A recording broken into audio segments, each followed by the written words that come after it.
செய்தியை பார்க்கிறோம். 2026 ஜல்லிக்கட்டு போட்டிகளுக்கான வழிகாட்டு நெறிமுறைகளை தமிழக அரசு வெளியிட்டிருக்கிறது. பொங்கல் பண்டிகையை ஒட்டி இந்த ஆண்டு நடைபெற இருக்கக்கூடிய ஜல்லிக்கட்டு போட்டிகளுக்கான வழிகாட்டு நெறிமுறைகளை கால்நடைத்துறையின் சுகாதார இயக்குநர் செயலர் வெளியிட்டிருக்கிறார். இந்த வழிகாட்டு நெறிமுறைகள் என்பது அனைத்து மாவட்ட ஆட்சியர்களுக்கும் சுற்றறிக்கையாக அனுப்பப்படும். கூடுதல் தகவல்களோடு செய்தியாளர் அபினேஷ் இணைந்திருக்கிறார். அவரிடம் பேசலாம். அபினேஷ், இந்த ஆண்டு என்னென்ன வழிகாட்டு நெறிமுறைகள் எல்லாம் வகுக்கப்பட்டிருக்கிறது, விவரம் என்ன? வரும் 2026 ஆண்டு ஜல்லிக்கட்டு போட்டிகளுக்கான வழிகாட்டு நெறிமுறைகளை தமிழ்நாடு அரசு வெளியிட்டுள்ளது. குறிப்பாக இந்த போட்டிகளில் பங்கேற்கக்கூடிய காளைகளுக்கு எந்தவித பாதிப்பும் ஏற்படாத வகையில முன்னேற்பாடுகளை மேற்கொள்ள வேண்டும் எனவும் அறிவுறுத்தப்பட்டிருக்கிறது.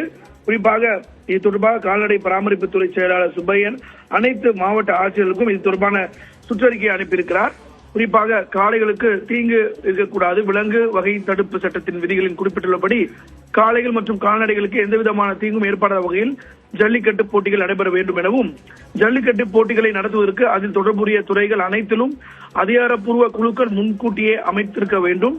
இந்த போட்டிகளில் தொடர்புடைய அனைத்து தரப்பினரும் அது தொடர்பான விழிப்புணர்வையும் புரிதலையும் ஏற்படுத்துவது அவசியம் என்றும் அதில் குறிப்பிடப்பட்டிருக்கிறது.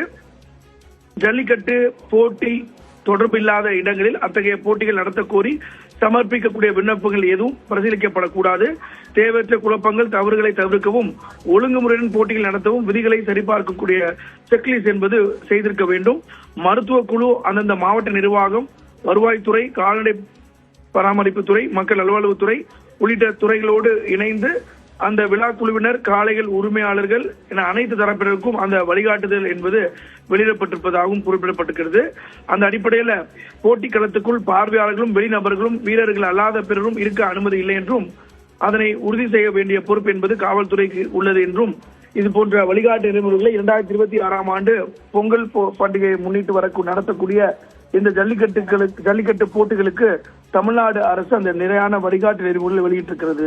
காயத்ரி, நன்றி அபினேஷ், தற்போதைய விவரங்களுக்காக.